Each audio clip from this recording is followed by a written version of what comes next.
In this video, I'll show you how to convert a 3D model into a 2D drawing in AutoCAD using a quick and simple method. First, open your 3D model and adjust the view to the exact angle you want to convert. This is important because the current view on your screen is the one that will be turned into a 2D drawing.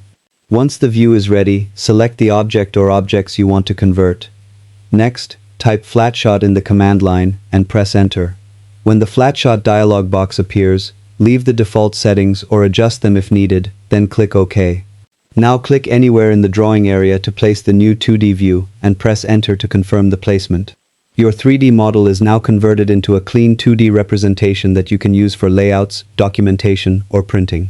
You can repeat the same process from different angles to create front, side, top, or isometric views whenever needed. This is one of the fastest ways to generate accurate 2D drawings from 3D models in AutoCAD. If this tutorial helped you, don't forget to like the video, subscribe for more AutoCAD tutorials, and thanks for watching.